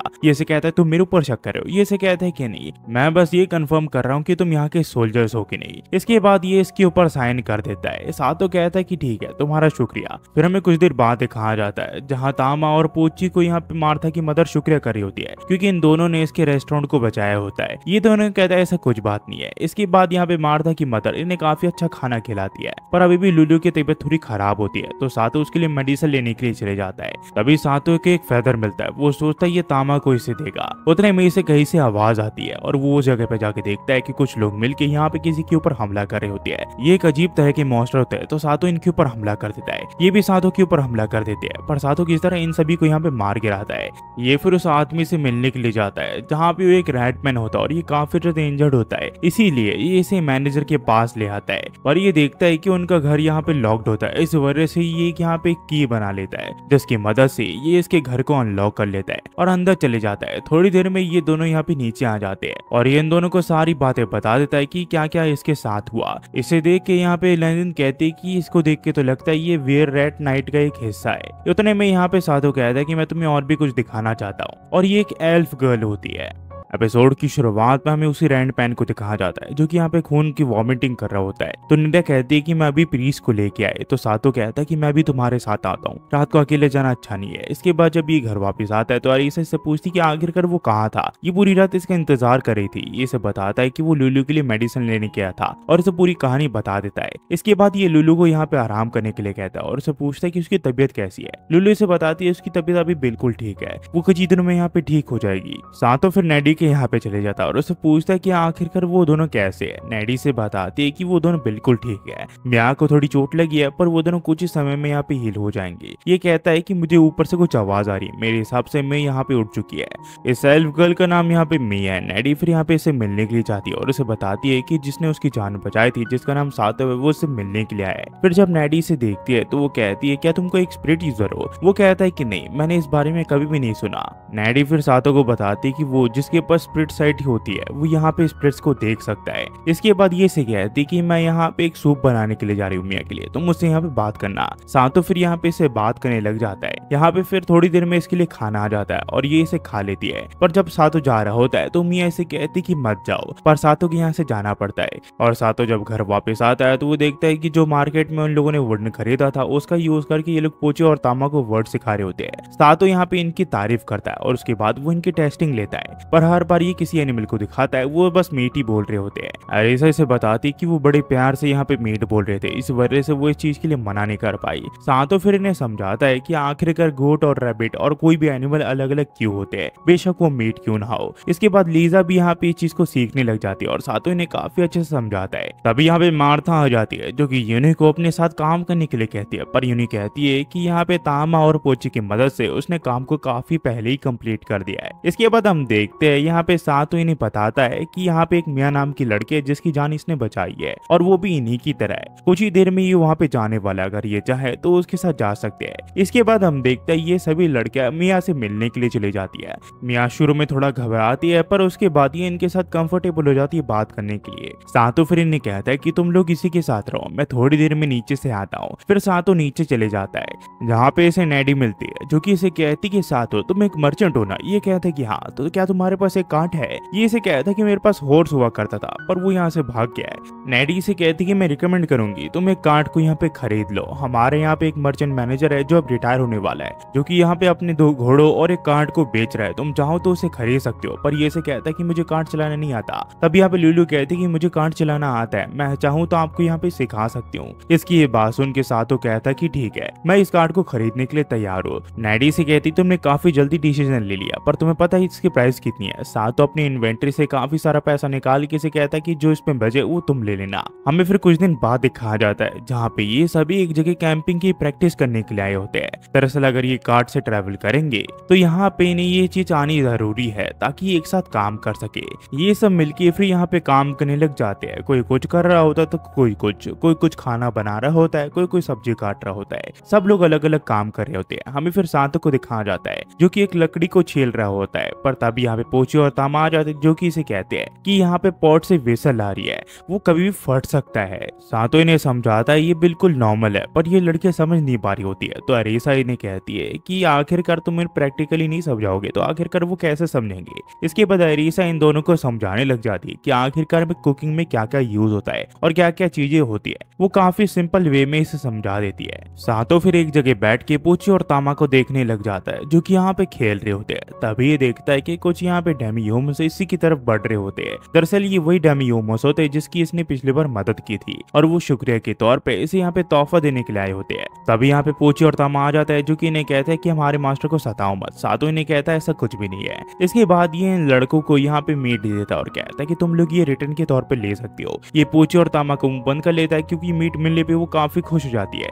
ये लड़के फिर यहाँ से चले जाते हैं। हमें फिर कुछ दिन बाद दिखाया जाता है जहाँ सातो के पास अब ऑफिशियली कांट और हॉर्स आ चुके हैं। तभी यहाँ पे अरीसा कहती है अगर ऐसी बात है तो हम मिया को इस कार्ड का यूज करके उसके घर क्यों नहीं छोड़ते। सातो कहते ये तो काफी बढ़िया आइडिया है, पर आखिरकार उसका घर कहाँ पे? ये से बताती है कि वो एल्फ विलेज के यहाँ पे रहती है जो कि शिगा किंगडम के अंदर है। सातो इसे कहता है ये तो काफी बढ़िया आइडिया है, पर उससे पहले मैं यहाँ पे लुलू से इस कार्ड को चलाना सीखूंगा। हम फिर देखते हैं लुलू यहाँ पे इस कार्ड को चलाना सिखाने लग जाती है। सातो इससे बात करने की कोशिश करता है पर वो ठीक से बात नहीं कर पा रही होती है। वो काइंड ऑफ इंट्रोवर्ट होती है, पर सातो यहाँ पे इसे ठीक से बात करके इसे पूरी तरह ओपन कर देता है और ये काफी अच्छे से बात करने लग जाती है। इसके बाद ये दोनों मिलकर काफी ज्यादा बात करते हैं। लुलू फिर सातो को बताती है कि आखिरकार कार्ड को कैसे चलाया जाता है। साथ ही साथ वो अपने सिस्टम का यूज करके इसे मास्टर कर लेता है। ये लोग फिर कुछ ऐसी जगहों पे आ जाते हैं जो कि काफी अजीब होती है। ये यहाँ पे एक स्लेव की गाड़ी को भी देखते हैं जिसे देख के ये थोड़ी उदास हो जाती है। तभी यहाँ पे सातो एक अजीब से पंछी को देखता है जो कि इसके सामने से यहाँ से गायब हो जाता है। ये काला कलर का पंछी होता है। इसके बाद ये लोग घर वापस आ जाते हैं जहाँ पे सभी लोग इसका इंतजार कर रहे होती है। यहाँ मिया भी अब ठीक हो चुकी होती है। सातो फिर मिया को कहता है कि मुझे अच्छा लगा कि तुम ठीक हो चुकी हो। मिया इस चीज के लिए इसका शुक्रिया करती है। अरीसा फिर कहती है कि हमें आप सेलिब्रेट करना चाहिए कि मिया पूरी तरह रिकवर हो चुकी है। मेरे हिसाब से मिया को यहाँ पे हनी बंस काफी पसंद आएंगे। तुम क्या कहते हो सातो? सातो कहता है कि तुम इसे खाने के लिए इंटरेस्टेड हो ना। अरीसा कहती है ऐसी कोई बात नहीं है, मिया भी इसे खाने में काफी इंटरेस्टेड है। तो सातो यहाँ पे लीजा को कहता है कि इन सभी के लिए यहाँ पे हनी बंस ले आए। पर तभी सातो की नजर उस अजीब से पंछी में पड़ती है जो कि इसे थोड़ी देर पहले देखा था। सातो फिर नैडी की यहाँ पे वापस आ जाता है जहाँ नैडी से बताती है कि वो रैंड पेन यहाँ पे पूरी तरह ठीक हो चुका है। ये फिर उससे मिलने के लिए जाता है। ये रैंड पेन अपना नाम मिस बताता है। इसके बाद ये से पूरी अपनी कहानी बताने लग जाता है कि आखिरकार ये प्रिंसेस से कहाँ मिला। दरअसल मिया को कुछ लोगों ने उसके किंगडम से किडनैप कर लिया था और एक जगह बंद कर दिया था जहाँ से निकलना मुश्किल था, पर किसी तरह वो वहाँ से भाग गई और रैंडमैन के इन ग्रुप से मिली, जिसके बाद इन लोगों ने उसे बचा लिया। पर इस बारे में उन लोगों को पता चल गया जिस वजह से उन लोगों ने इस सिटी के ऊपर भी हमला करवाया और इस वजह से ये लोग यहाँ पे चोटिल हो गए। सातो यहाँ पे मैनेजर को देख के समझ आता है कि उसे कुछ न कुछ इस बारे में तो आइडिया है, पर वो इस बारे में उससे पूछता नहीं है। वो बस उससे ये पूछना चाहता है कि क्या वो मिया को घर वापस छोड़ सकता है क्या। तभी इन्हें कुछ बाहर से आवाज आती है। ये लोग देखते हैं कि बिजली खड़कने की वजह से ये सभी लड़कियां यहाँ काफी ज्यादा डर चुकी होती है। वो यहाँ पे सातो को पकड़ लेती है। तभी सातो उसी बर्ड को देखता है जो कि देखते ही देखते एक शैडो में कन्वर्ट हो जाता है। ये देखने में काफी ज्यादा ताकतवर लग रहा होता है, जिससे देख के साधु भी यहाँ थोड़ा हक्का बक्का रह चुका होता है। पर वो रैंडमैन कहता है कि मैं तुम्हें यहाँ से मिया को नहीं ले जाने दूंगा। इसके बाद ये उसके ऊपर हमला कर देता है, पर ये अपने मैजिक के थ्रू इन सभी को यहाँ पे रोक देता है, जिससे ये लोग काफी ज्यादा डर रहे होते हैं। पर साधु अपने सिस्टम की मदद से इस घबराहट को हटा देता है। इससे फिर पता चलता है कि इसका नाम ज़ेन है और ये एक एंडेड किंग है। तब इसे याद आता है ये तो वही हीरो है जिसे इसने प्ले में देखा था। इसके बाद ये इसे कहता है कि मैं यहाँ पे मिया को लेने के लिए आया हूँ, चाहे जो हो जाए मैं आज मिया को अपने साथ लेके जाऊंगा। पर ये इसे कहता है कि मुझे माफ करना, मेरा नाम सातो है और मिया मेरी दोस्त है, मैं तुम्हें यहाँ से उसे नहीं ले जाने दे सकता। ये इसे कहता है कि मेरे सामने से हट जाओ, मैं यहाँ पे वायलेंस नहीं चाहता, अगर मैं चाहूँ तो तुम्हें मार सकता हूँ। तभी सातो इसके ऊपर हमला कर देता है, पर ये यहाँ पे इसके ऊपर हमला नहीं कर पा रहा होता, उल्टा ये अनडेड इसे यहाँ पे पकड़ लेता है। सातो यहाँ पे अपने आप को कंट्रोल नहीं कर पा रहा होता। तभी हम देखते हैं यहाँ पे अरीसा इसके ऊपर हमला कर देती है, जिससे यहाँ पे सातो छूट जाता है और वो गन से इसके ऊपर हमला करने लग जाता है। सातो इसे कहता है कि मेरे पास अभी भी काफी ज्यादा ट्रिक है। इसके बाद अरीसा दोबारा से इसके ऊपर हमला कर देती है और इन्हें लगता है कि अनडेड मारा जा चुका है, पर इसे यहाँ पे कुछ भी नहीं होता। ये अनडेड फिर इसे कहता है कि तुम्हें देख के तो लगता है कि तुम एक हीरो हो, अगर तुम्हें मुझे हराना है और मिया को बचाना है, अगर तुम्हें डेथ से डर नहीं लगता तो ग्रेडल को एक बार विजिट कर लेना।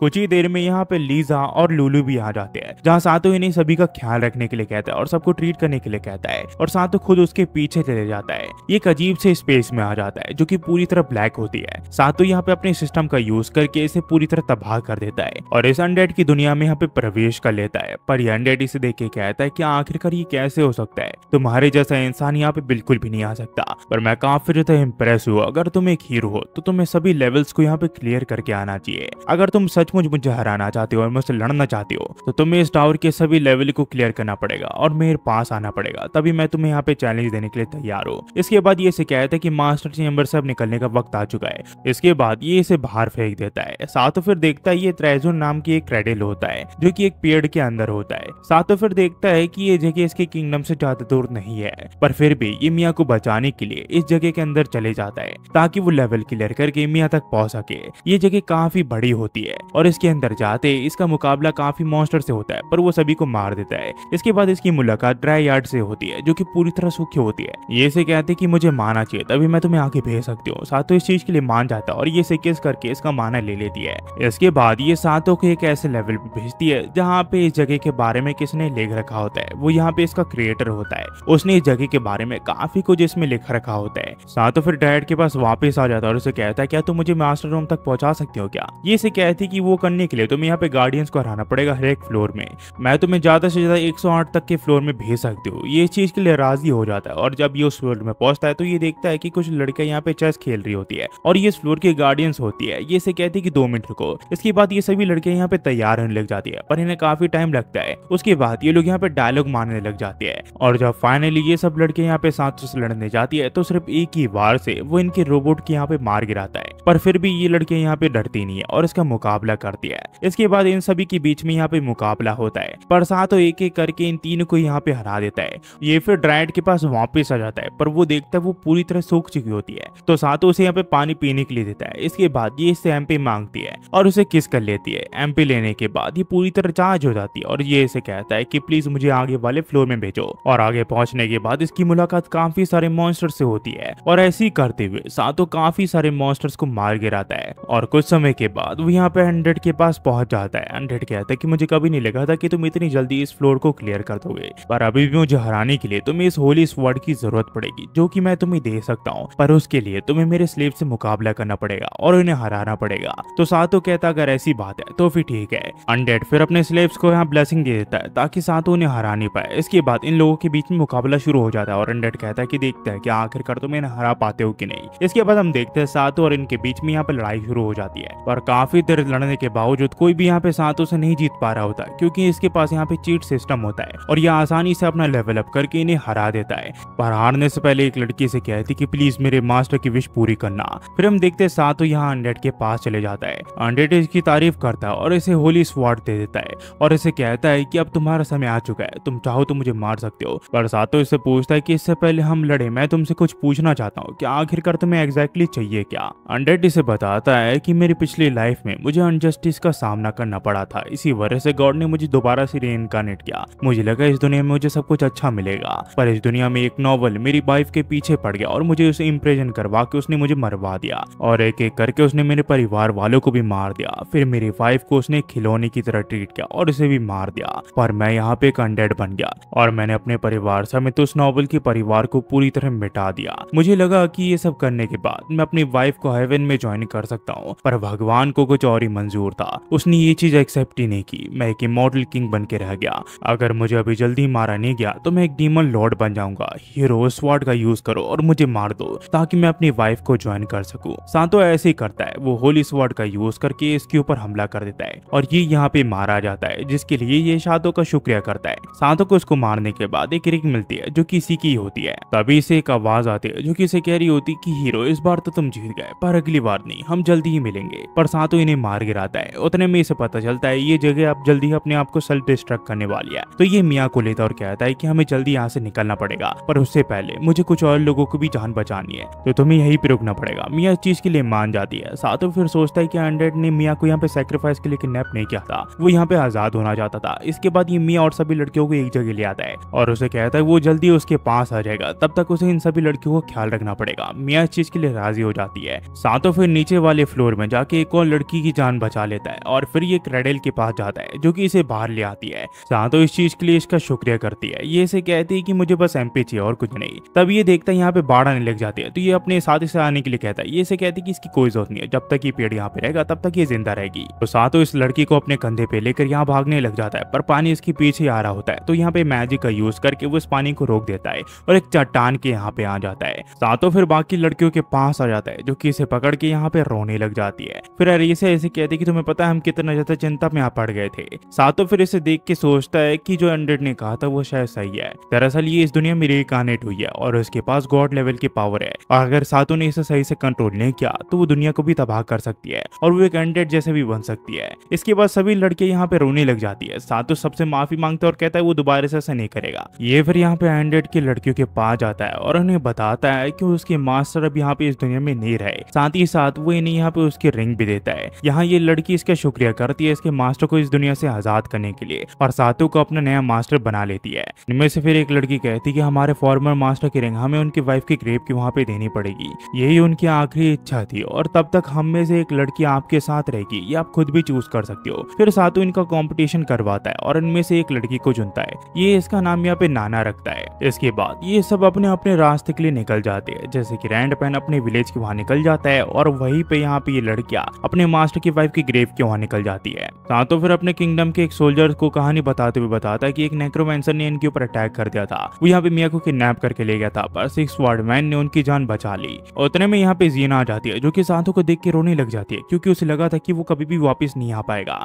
जीना फिर अचानक से रोने के लिए सांतो से माफी मांगती है। सांतो कहता है ऐसी कोई बात नहीं है। इसके बाद ये इसे वही इयररिंग्स देता है जो कि इसने यहाँ पे मार्केट में खरीदे थे इसके लिए, पर वो इसे दे नहीं पाया था। इसके बाद सांतो इसे कहता है कि दरअसल मैं यहाँ पे एल्फस्टाइड मिया को यहाँ पे उसके एक विलेज में छोड़ के आने वाला हूँ जो यहाँ पे किडनैप हो गई थी। उसका किंगडम यहाँ से काफी ज्यादा दूर है। तो जीना इसे कहती है क्या तुम दोबारा वापस नहीं आओगे क्या? ये कहता है ऐसी कोई बात नहीं है, मैं दोबारा वापस आऊंगा, पर मुझे ये नहीं पता कि मैं कितनी देर बाद आऊंगा। जीना फिर इसे प्रॉमिस लेती है कि जब भी वो वापस आएगा तो जरूर उसे यहाँ पे बातें करेगा और उसे यहाँ पे लेटर लिखेगा। इसके बाद ये लोग अपने सफर के लिए निकल जाते हैं। ये लोग आगे बढ़ ही रहे होते हैं, पर तभी यहाँ पे जीना आ जाती है घोड़े में, जो कि यहाँ पे सांतो को रुकने के लिए कहती है। सांतो यहाँ पे एक जगह रुकता है और ये दोनों मिलकर यहाँ पे बात करने लग जाते हैं। ये से कहती है कि मैं प्रिंसेस लैटिना की तरह अपने फैमिली को अमेंडेड नहीं कर सकती, पर मेरा भाई जल्दी यहाँ पे किंगडम का राजा बनने वाला है, तो मैंने उससे एग्री करवा लिया है कि उसके बाद मैं जो चाहे वो कर सकती हूँ। इसका मतलब वो चाहे तो यहाँ पे सांतो के साथ शादी करके यहाँ से जा भी सकती है। इसके बाद सांतो यहाँ से चले जाता है मिया को वापस छोड़ने के लिए, और यहाँ पे हम देखते हैं कि जीना थोड़ी उदास भी होती है। सांतो भी यहाँ थोड़ा उदास होता है, पर अरीसा उसे कहती है कि हम तुम्हारे साथ हैं, तुम्हें इतना अकेला होने की जरूरत नहीं है।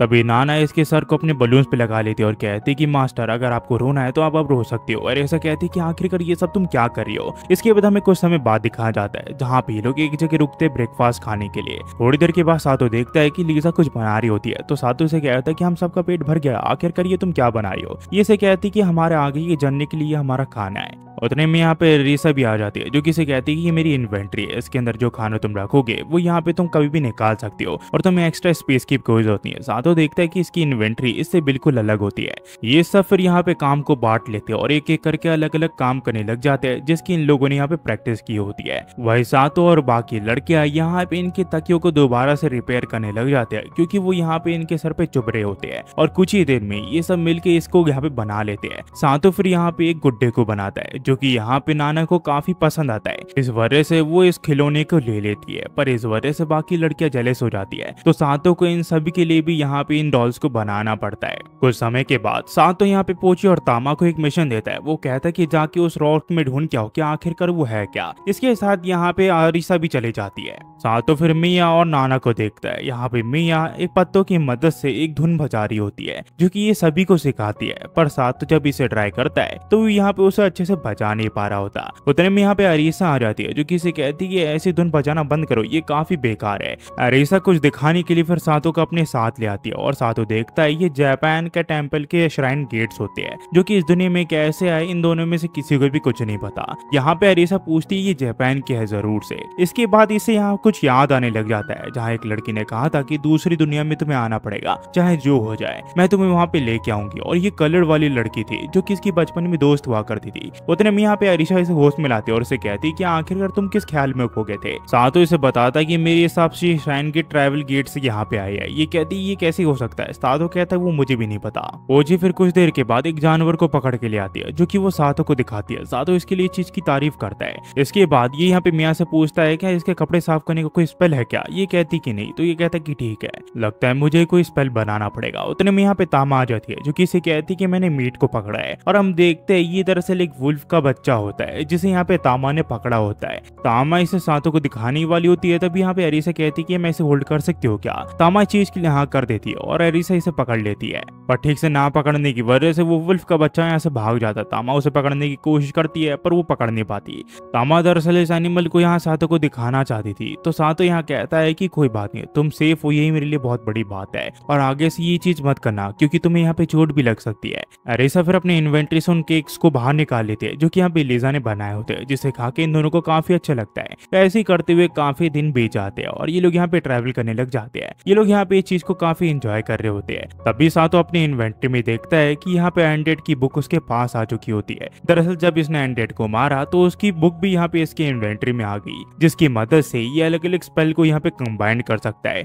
जिसकी मदद से ये अपने नॉर्मल लाइफ में उन्हें यूज कर सकता है। सातो इस चीज में लग जाता है पर गलती से वो यहाँ पे नाना के बलून्स दबा देता है, जो देख के यहाँ पे मियाँ उसे समझाती है ये गलत बात है, बिना उस लड़की से शादी किए ये उसे नहीं छू सकता। सातो इसे समझाता है कि दरअसल ये एक नए स्पेल को क्रिएट करने की कोशिश कर रहा था। तो अरीसा इसे कहती कि तुम नए स्पेल को क्रिएट करे थे, कहीं तुम रिसर्चर तो नहीं हो। ये इसे कहता है कि हाँ तुम ऐसे ही समझ सकती हो। ये लोग फिर जब आगे जाते हैं तो सातो को रैंड पैन के साथ ही देखते हैं जिसे यहाँ पे स्लेव ट्रेडर ने पकड़ रखा होता है। ये लोग सातो को कहते हैं कि तुम्हारा शुक्रिया हमारी जान बचाने के लिए, पर हमें थोड़ा आगे जाना पड़ेगा क्योंकि हमें कुछ काम है। सातो इन्हें कहता है कि ठीक है, कल तक मैं भी तुम तक पहुंच जाऊंगा। इसके बाद हम देखते हैं सातो और बाकी लड़कियां मिलकर यहाँ पे हिरन का शिकार करती है। लगता है सातो यहाँ पे सलमान खान बनना चाहता है और बाकियों को भी बनाना चाहता है। इसके बाद लड़कियों को जब मेट मिलता है तो ये काफी खुश हो जाती है, पर इनके कपड़े अब काफी गंदे हो चुके होते हैं। तो सातो मिया को कहता है कि जो मैंने स्पेल तुम्हें बताया था क्या तुम उसे यूज कर सकती हो क्या। मिया ऐसे ही करती है, वो एक नए स्पेल को यहाँ पे यूज करती है, जिस वजह से इन दोनों के कपड़े यहाँ पे पूरी तरह साफ हो जाते हैं, जिससे ये लोग काफी खुश होते हैं। फिर हम देखते हैं सातो एक जगह रात को बैठा हुआ होता है जहाँ पे वो नए स्पेल को क्रिएट करने की कोशिश कर रहा होता है। सातो यहाँ पे पेपर में आग लगा के उसे नॉर्मल इन्वेंट्री में डालता है, पर जब वो बाहर निकालता है तो वो पूरी तरह बुझ चुकी होती है। इसके बाद ये इस कागज को यहाँ पे अपने इन्वेंट्री में डालता है और जब उसे बाहर निकालता है तो वो जैसी थी वैसी हो जाती है और ये चीज ये अपने खाने के साथ करने की कोशिश करता है। फिर हमें अगले दिन दिखाया जाता है जहाँ पे इन लोगों को सुबह सुबह गर्म खाना मिलता है, जो देख के लीजा सोचती है कि सातो ने शायद इन लोगों के लिए खाना बनाया। हमें फिर कुछ दिन बाद दिखाया जाता है जहाँ पे ये लोग अपने सफर में ही होते हैं। उतने में यहाँ पे तामाई ने बताते हैं कि आगे रैंडमैन का ग्रुप है, तो ये लोग एक जगह रुक जाते हैं जहाँ पे हम देखते हैं एक रैंडमैन की यहाँ पे ग्रेव होती है जो कि यहाँ पे मियाँ को बचाते हुए मारा गया था। इसके बाद हम देखते हैं यहाँ पे मियाँ जो है वो उसके लिए प्रे करती है ताकि उसकी आत्मा को यहाँ पे शांति मिल मिल जाए। वो यहाँ पे सबका शुक्रिया भी करती है उसकी जान बचाने के लिए, क्योंकि अगर यहाँ पे ये सब नहीं होते तो शायद से मिया कभी भी अपने घर वापस नहीं जा पाती। इससे पहले ये लोग जाते यहाँ पे एंटमैन इसे एक बैल देता और कहता है कि इसे एल्फ्स ने बनाया है, अगर ये तुम्हारे पास है तो इसका मतलब मिशनरी सामा तुम्हारे ऊपर भरोसा करती है और कोई भी यहाँ पे तुम्हें रोकेगा नहीं जब तक तुम जंगल में होंगे। सातो इसका मतलब समझ नहीं पाता पर वो इसे अपने पास रख लेता है। फिर जब ये लोग एक किंगडम के आसपास पहुंचते हैं तो ये लोग देखते हैं कि एक आदमी जो है वो एक कपल से काफी बदतमीजी से बात कर रहा होता है। सातो इसे देखता है तो इसे समझ में आ जाता है ये वही सोल्जर है जिसने यहाँ पे एक बार लीजा को पकड़ा था। सातो फिर इस कपल को यहाँ पे एक हीलिंग पोशन दे देता है जिसके लिए ये लोग सातो का शुक्रिया करते हैं। फिर कुछ देर आगे जाने के बाद सातो और ये सब एक जगह रेस्ट करने का फैसला करते हैं, जहाँ पे सातो यहाँ पे एक एल्केमिस्ट का काम कर रहा होता है। वो यहाँ पे हीलिंग पोशन बनाने की कोशिश कर रहा होता है और कुछ देर के बाद वो यहाँ पे एक हीलिंग पोशन को बना भी लेता है जो कि काफी हाई क्वालिटी का होता है। तभी एक बॉटल के पीछे एक निशान को देखता है जो कि एक टाउन की ब्रांडिंग होती है और ये टाउन होता है नौकी का, जो कि इसके मैप में काफी ज्यादा पास होता है। तो ये अगले दिन वहां पे जाने का फैसला करता है। एरिसा फिर रात को सातो से पूछती कि आखिरकार वो क्या बना रहा है। ये इसे बताता है इसने एक मैजिक टूल बनाया है। सातो फिर इस मैजिक टूल को मून की तरफ कर देता है जिससे मून की सारी रोशनी इसकी तरफ आने लग जाती है और यहाँ पे एक बड़ा ब्लास्ट हो जाता है जिससे सब लोग शॉक हो जाते हैं। पर सातो कहता है कि सब कुछ ठीक है। अगले दिन सातो और उसके साथ ही न्यूक टाउन के यहाँ पे आ जाते हैं, जहाँ पे एक आदमी से पूछने के बाद इन्हें अल्केमी शॉप के बारे में पता चल जाता है। पर तभी एक अजीब से आदमी को देखता है अल्केमी शॉप के यहाँ पे। सातो फिर इस शॉप के अंदर चले जाता है जहाँ पे इसकी मुलाकात लिन मारिया नाम की एक एल्फ से होती है, जिससे ये कहता है कि मैं यहाँ पे एलिक्सर खरीदने के लिए आया हूँ और कुछ अलग अलग और भी चीजें। पर ये इसे कहती कि इसके पास वो सारी चीजें नहीं है और ये इन लोगों को बाहर निकाल देती है। सातो फिर लीजा को कहता है कि दरअसल मुझे काम है, तुम अभी वापस चले जाओ सबके पास। इसके बाद सातो यहाँ पे मुखौटा पहन के इस लड़की के पास वापस आ जाता है और इस बार ये लड़की से सारी चीजें देती है जो भी यहाँ पे सातो ने मांगा होता है। ये फिर एक फॉरेस्ट के यहाँ पे आ जाता है और कुछ स्क्रोल्स को यहाँ पे खोलने लग जाता है और हमें पता चलता है कि इन स्क्रोल से ये यहाँ पे मैजिक सीख सकता है। ये यहाँ पे अलग अलग तरह के मैजिक सीखता है। सातो फिर यहाँ पे फॉरेस्ट में घूमने लग जाता है और घूमते हुए ये एक बैरियर को क्रॉस कर लेता है और जैसे ही उसे क्रॉस करता है कोई इसके ऊपर हमला कर देता है और ये एक लड़की होती है जिसके यहाँ पे काफी सारे सोल्जर्स होते हैं। पर सातो इन सोल्जर्स को तुरंत ही हरा देता है और इसे समझाने की कोशिश करता है कि वो ये अटैक करनी है। थोड़ी देर में इस इल्यूजन फॉरेस्ट की यहाँ पे वेच आ जाती है जो कि सातो से काफी तमीज से बात करती है। वो यहाँ पे इसे ग्रीड भी करती है। दरअसल सातो के पास जो बैल होती है जो कि रेडमैन ने दी होती है वो एक फॉरेस्ट गॉडेस की होती है, इसी वजह से सभी लोग उसकी रिस्पेक्ट कर रहे होते हैं और इस लड़की का नाम इनी माना होता है जो कि सातो से अपनी गलती के लिए माफी मांगती है। ये लोग फिर यहाँ पे पोशन बनाने लग जाते हैं। वे सातो को बताते हैं कि दरअसल ये एक बड़ा ऑर्डर है जो कि न्यू किंगडम से आया है और किसी भी हाल में 300 वेसल्स उसे किसी भी हाल में कल तक देने हैं, वरना वो इस फॉरेस्ट को भी अपना किंगडम बना देंगे। इसके बाद विच से कहती है कि अगर वो पोशन मेकिंग में इंटरेस्टेड है तो वो उसे सिखाने के लिए भी तैयार है। सातो इस चीज के लिए मान जाता है और हमें कुछ देर बाद दिखाया जाता है जहाँ पे विच से कहती है कि तुम श्योर हो ना, तुम वापस जा सकते हो अपने आप से। ये कहता है कि हाँ, पर विच कहती कि जाते समय मैं तुम्हें कुछ गिफ्ट देना चाहती हूँ। और हम देखते हैं यहाँ पे मैजिक का यूज करके विच इसके लिए एक रोड बना देती है जिसका यूज करके सातो इस फॉरेस्ट के बाहर आ जाता है। सातो फिर अगले दिन एक ड्रिंकिंग शॉप में जाता है जहाँ पे कुछ लोग यहाँ पे बात भी कर रहे होते हैं पर उनकी बात को इग्नोर कर देता है। तभी यहाँ पे वो पर्सन आ जाता है जिससे ये बात करने के लिए आया होता है। दरअसल इसे यहाँ पे बॉटल्स बनाने होते हैं पर ये आदमी इसे कहता है कि बॉटल्स बनाने में भी रिस्ट्रिक्शन है, अगर वो चाहे तो यहाँ पे उससे पोट्री सीख सकता है उसके वर्कशॉप में। सातो यहाँ पे इससे पहले कुछ कहता सभी लड़के यहाँ पे आ जाती है जो कि यहाँ सातो को लेने के लिए आई होती है क्योंकि वो यहाँ पे बार बार गायब हो जाता है। फिर हमें अगले दिन दिखाया जाता है जहाँ पे सातो अपनी स्क्रीन में देखता है जहाँ पे उसे पता चलता है कि कुछ लोग यहाँ पे विच की स्टूडेंट को यहाँ पे चेज कर रहे हैं। तो सातो इन्हें बताता है कि हमें किसी की जान बचानी है, तो उसे यहाँ पे बुरे लोग चेज कर रहे हैं। वहीं पे हमें यहाँ पे विच की स्टूडेंट को दिखाया जाता है जिसे यहाँ पे बुरे लोग चेज कर रहे होते हैं और ये इसके काफी ज्यादा करीब आ चुके होते हैं। ये यहाँ पे इन्हें काफी ज्यादा रोकने की कोशिश करती है पर ये लोग रुकते नहीं है। उतने में यहाँ पे सातो और बाकी लोग आ जाते हैं। सातो यहाँ पे सभी को कहता है कि आखिरकार इन लोगों को रोकना कैसे है और ये लोग ऐसे ही करते हैं। ये सब मिलकर यहाँ पे लोगों के ऊपर हमला कर देते हैं और सातो भी इसमें इनकी मदद करता है। पर इससे पहले ये अंदर पहुंचती यहाँ पे कुछ लोग उसके बग्गी को तोड़ देते हैं जिस वजह से इसके सारा का सारा पोषण गिर जाता है।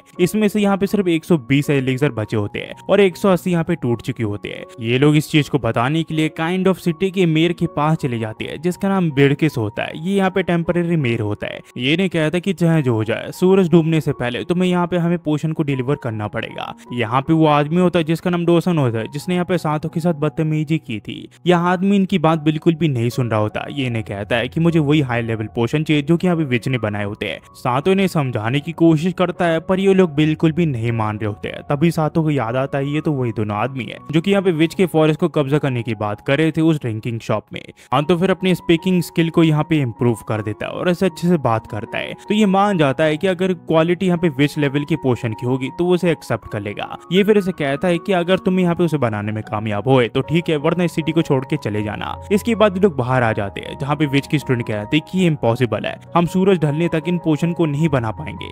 उतने में यहाँ पे बाकी लड़कियां आ जाती है जो कि हीलिंग पोशन बनाने के लिए यहाँ पे सारे हर्ब्स ले आई होती है। ये फिर से बताती कि बेशक हम पोशन बना ले पर हमारे पास बॉटल नहीं उन्हें स्टोर करने के लिए। सांतो को फिर पता चलता है कि दरअसल सभी बॉटल्स को यहाँ पे उसी आदमी ने खरीद लिए होते हैं और सांतो को अब कंफर्म हो चुका होता है कि ये सारी चीजें वही दोनों करवा रहे हैं। फिर हम देखते ही उस पोट्री मेकर के पास चले जाता है जहाँ पे वो सारी चीजों से बता देता है। वो आदमी से बताता है कि ये इम्पॉसिबल है, तुम सूरज ढलने तक उसे नहीं बना पाओगे, पर हाँ तुम्हारी भी कोई वजह होगी। बेशक ही इम्पॉसिबल है पर मैं तुम्हारी हेल्प करने की पूरी कोशिश करूंगा। ये सब फिर मिलके यहाँ पे पोशन बॉटल्स बनाने लग जाते हैं पर काफी कोशिशों के बावजूद कोई भी यहाँ पे पोशन बॉटल नहीं बना पाता। वही वो आदमी देखता है कि सांतो ने सिर्फ एक बार देखने के बाद काफी सारे पोशन बॉटल्स बना के तैयार कर दिए होते हैं। पर ये आदमी से बताता है कि इन बॉटल्स को सूखने में करीब 5 से 6 दिन लग जाएंगे, ये फिर भी एक इम्पॉसिबल टास्क है। सांतो फिर यहाँ पे एक मैजिक क्रिएट करता है उस मैनुअल की मदद से और यहाँ पे स्पेल को यहाँ पे मिया कास्ट करते हैं जिस वजह से ये बॉटल पूरी तरह सूख जाता है और अब इस बॉटल को सिर्फ भट्टी में डाल के पूरी तरह पक्का करने की देर है। तो ये आदमी कहता है कि ठीक है, अब मैं तुम्हारी जितनी हो सके उतनी हेल्प करूंगा। फिर हम देखते हैं ये सब मिलके यहाँ पे पोट्री बोतल बनाने लग जाते हैं और धीरे धीरे करके ये सब इन बोतल को तैयार कर लेते हैं। उसी के साथ ये लोग यहाँ पे उस पोशन को भी तैयार कर लेते हैं और शाम तक सभी बोतल को यहाँ पे भट्टी में डाल देते हैं ताकि वो यहाँ पे पूरी तरह बन जाए। पर उतने में वो आदमी अपने कुछ साथियों को लेके आ जाता है और इन्हें कहता है कि पोट्री बनाना यहाँ पे इलीगल है, जिस वजह से ये यहाँ पे इस जगह को पूरी तरह तबाह कर देता है और ये लोग अब पूरी तरह डिसअपॉइंट हो चुके होते हैं। यह आदमी कहता है कि अब इम्पॉसिबल है, हम यहाँ पे बॉटल्स को नहीं बना सकते और वो अंदर चले जाता है। सभी लड़के यहाँ काफी ज्यादा उदास हो जाती है। सांतो फिर यहाँ पे इससे पूछता है क्या मैं उस उल्लू को यूज कर सकता हूँ विच तक मैसेज पहुंचाने के लिए। ये कहती कि हाँ। सांतो फिर एरिसा को बताता है कि दरअसल बॉटल यहाँ पे डिस्ट्रॉय नहीं हुए थे, उसने यहाँ पे अपने ट्रांसपोर्टेशन मैजिक का यूज करके उन बॉटल्स को अपने इन्वेंटरी में रख लिया था। इसके बाद ये एक एक करके सभी बॉटल्स को निकालने लग जाता है और सभी बॉटल कुछ ही देर में यहाँ पे तैयार हो जाते हैं। एरिसा फिर सबको बताती है कि इनकी पोशन अब तैयार है डिलीवर होने को। यहाँ पे सभी लोग काफी खुश हो जाते हैं। ये फिर यहाँ पे उस आदमी के पास चले जाते हैं। वो आदमी ने कहता है कि मुझे पता है कि तुम इन पोशन की डिलीवर को कंप्लीट नहीं कर पाओगे, तो यहाँ पे इस सिटी को छोड़ के जाना ही तुम्हारे लिए बेहतर होगा। पर सातू इसे कहता है कि प्लीज इस कॉन्ट्रैक्ट पे साइन कर दो, हमने तुम्हारी डिलीवरी यहाँ पूरी कर दी है। यहाँ पे ये कहता है ये इम्पॉसिबल, आखिरकार ये कैसे हो सकता है। इसके साथ ही इसे बताते हैं कि 300 पोशन की डिलीवरी इन लोगों ने रिसीव कर ली है। सातों फिर इसे कहता है कि हमने काफी कुछ किया और उसके बाद हमने तुम्हारी डिलीवरी कंप्लीट कर दी, प्लीज इस पर साइन कर दो। पर वो आदमी यहाँ पे साइन कर ही नहीं रहा होता। सातों यहाँ पे दोबारा इसे कहता है कि सर प्लीज इसमें यहाँ पे साइन कर दो, पर वो साइन नहीं करता। उतने में हम देखते हैं यहाँ पे काउंट कुहानू नाम का एक आदमी आ जाता है जो कि यहाँ पे विच का दोस्त होता है। वो इसे कहता है कि मुझे लगा नहीं था कि तुम अपनी ताकतों का गलत यूज करोगे और विच के लैंड को हथियाने की कोशिश करोगे। तुम्हारे फादर और मैं यहाँ पे दोस्त हुआ करते थे, इसी वजह से मैंने तुम्हें इस लैंड को रूल करने दिया, पर तुम ऐसी हरकत करोगे मैंने सोचा नहीं था। उतने में यहाँ पे बेजरक यहाँ पे गुस्सा हो जाता है और इसके ऊपर हमला कर देता है। कुहानू इसके हमले को सिर्फ एक ही हमले से रोक देता है और कहता है कि लगता है तुम्हें मार के मैं अपने दोस्त के सर के ऊपर से बोझ ही हटाऊंगा और कुछ नहीं। इसके बाद ये इसके ऊपर हमला करने ही जा रहा होता है, तभी यहाँ पे सातो इनके ऊपर हमला करके नहीं बेहोश कर देता है। ये इसे पूछता है तुमने ऐसा क्यों किया। सातो इसे बताता है कि यहाँ पे बच्चे हैं और हम उनके सामने ऐसी चीजें नहीं कर सकते। कुहानू कहता है कि तुम सचमुच काफी इंटेलिजेंट हो। फिर हमें कुछ दिन बाद दिखाया जाता है जहाँ पे विच और उसके साथ यहाँ पे जा रहे होते हैं, पर जाने से पहले विच यहाँ पे उसे गिफ्ट देती है जिसके लिए सातो इसका शुक्रिया करता है और विच अपने घर वापस चले जाती है। और वही कुछ दिन के बाद सातो मिया को घर छोड़ने के लिए यहाँ पे अपने सफर के लिए निकल जाता है। फिर हमें कुछ दिन बाद दिखाया जाता है जहाँ पे सातो जब उठता है तो वो देखता है कि नाना उसके ऊपर होती है। उतने में यहाँ पे अरीसा आ जाती है जो कि इन्हें कहती कि आखिरकार तुम दोनों ये सब कर क्या रहे हो। अरीसा इसे कहती कि मैं तुम्हें कितनी बार कहा तुम ये सब नहीं कर सकते, पर यहाँ पे ये इसे बताती है कि वो उसके फाउंडेशन सिस्टम को अपडेट कर रहा था। सातो इसे कहता है कि हाँ हम दोनों यहाँ पे कुछ भी गलत नहीं कर रहे थे। नाना इसे बताती है कि अगर इसके सिस्टम को अपडेट नहीं किया गया तो ये प्रॉपरली काम नहीं कर पाएगी। सातो कहता है कि हाँ। इसके बाद सातो यहाँ पे इसे अपडेट करने की कोशिश करता है। उतने में यहाँ पे मिया आ जाती है जो कि कहती है कि उसकी बैग को यूज करो ना कि उसके बलून्स को, और ये ऐसे ही करता है। ये इसे यहाँ पे पूरी तरह अपडेट कर देता है। हमें फिर कुछ दिन बाद दिखाया जाता है जहाँ पे लोग अपने सफर के बीच में होते हो। उतने में यहाँ पे लोग पूछते हैं कि आखिरकार अब हम कहाँ जाने वाले। सातो इन्हें बताता है कि हम बूनो बैरोनी नाम की एक जगह जाने वाले जो कि यहाँ से काफी ज्यादा पास है। सीन फिर यहाँ पे जीना के यहाँ पे जाता है जहाँ पे उसे सातो का लेटर आया होता है और ये अपने दोस्तों को उसकी कहानी बताने लग जाती है। सातो इसे कहता कहता है कि उसने उसका चेहरा काफी समय से नहीं देखा, जिस वजह से वो थोड़ा उदास है, पर उसे काफी अच्छा लग रहा है इस सफर में। वहीं पे हमें सातो को दिखाया जाता है जो यहाँ पे एक जगह बैठा होता है। तभी यहाँ पे लीजा से कहती है कि उन्हें एक जंगली हर्ब मिला है जो कि काफी डिलीशियस है। सातो फ्रिज से तोड़ के यहाँ पे चाटता है और कहता है ये काफी ज्यादा मीठा है। इसके बाद पोची और तामा इसकी उंगलियां चाटने लग जाती है क्योंकि ये लिक्विड उसके हाथों में भी लगा होता है। उतने में अरीसा यहाँ पे सातो को एक टॉवल दे देती है और उसकी उंगली को चाटने वाली होती है, पर सातो उसकी मुंह पे उस टॉवल को लगा देता है और कहता है कि चुपचाप एक प्लेट लो और इसको यहाँ पे चाटो, ये काफी डिलीशियस है। हमें फिर रात को दिखाया जाता है जहाँ पे पोची सातो की एक कहानी सुनाने के लिए कहती है। सातो यहाँ पे उस कहानी को सुनाता है। इन्हें एक समय की बात है, 7 डेटीज इस दुनिया में रहा करते थे जो कि यहाँ पे हेवन से आए थे। पोची इससे पूछती है कि 7 डेटीज का मतलब क्या होता है। सातो इसे बताता है कि दूसरे शब्दों में कहा जाए तो 7 गॉड्स। सातो ने बताया था कि वैसे तो इस दुनिया में यहाँ पे 7 गॉड्स थे, पर जल्दी यहाँ पे 9 गॉड्स हो गए जो कि इस दुनिया में रूल किया करते थे। उनमें से एक था यहाँ पे ड्रैगन गॉड जो कि काफी ताकतवर था, पर जो आखिरी गॉड था जिसे यहाँ पे डीमन गॉड भी कहा जाता था वो दूसरी दुनिया से आया था, जिसकी इस दुनिया के गॉड से बिल्कुल भी नहीं बनती थी। उसने यहाँ पे एक दिन डीमंस को बना दिया जो कि यहाँ पे इंसानों के ऊपर हमला किया करते थे। इस चीज से परेशान होके इंसान गॉड्स के पास चले गए ताकि उन्हें पावर मिल सके, ताकि वो यहाँ पे डीमन से लड़ सके। यंग गॉड ने यहाँ पे सभी गॉड से बात करने की कोशिश की, पर किसी ने भी उसकी मदद नहीं की। इन सब से परेशान होके वो इस दुनिया के सबसे ज्यादा ताकतवर गॉड ड्रैगन गॉड के पास गई और उस गॉड ने यहाँ पे बिना हेजिटेशन के यंग गॉड की मदद की। तभी सातो देखता यहाँ पे पोची और तामा सो चुके होते हैं क्योंकि ये कहानी काफी प्यारी होती है, पर बाकी लड़कियां इसकी कहानी सुन रही होती है। हमें फिर अगले दिन दिखाया जाता है जहाँ पे सातो की जब आंखें खुलती है तो वो देखता है उसका शरीर भारी होता है और वो देखता है कि सभी लड़कियां उससे चिपक के सो रही होती है। ये देख के अरीसा कहती कि मास्टर, बिना मेरे आप आखिरकार ये हैरम एंजॉय कैसे कर सकते हो, ये बिल्कुल भी फेयर नहीं है। वही लीजा कहती कि ब्रेकफास्ट कुछ ही देर में रेडी हो जाएगा। पता है हम देखते हैं बाकी लड़के यहाँ पे उठ जाती है। लुलू कहती कि मुझे माफ कर दीजिए, मैं गलती से आपके यहाँ पे सो गई। सातो कहता है ऐसी कोई बात नहीं है। ये फिर यहाँ पे लुलू की तारीफ करते हुए कहता है कि वो क्यूट है। इसकी बात सुन के लुलू को पूरा चेहरा रेड हो जाता है। उतने में यहाँ पे मिया जो है वो यहाँ पे नाना की बलून्स देखती है जो कि काफी बड़े होते हैं और वो अपने देखती है जो कि काफी छोटे होते हैं। ये फिर गलती से नाना के बलून छू देती है तो नाना कहती है कि क्या तुमने मुझे उठाया क्या। ये से कहती कि मुझे माफ कर दो, मैंने गलती से तुम्हारे बलून्स को छू दिए थे। ये से कहती है ऐसी कोई बात नहीं है। वहीं पे हम देखते हैं सातो को जो कि इस दुनिया में पूरी तरह अडेप्ट हो चुका होता है और वो अब इस दुनिया को खुल के जीने वाला है। और ये कहानी यहाँ से खत्म हो जाती है। इसका अगला सीजन आएगा कि नहीं आएगा ये अब तक कंफर्म नहीं है, इसी वजह से मैं कुछ कह नहीं सकता।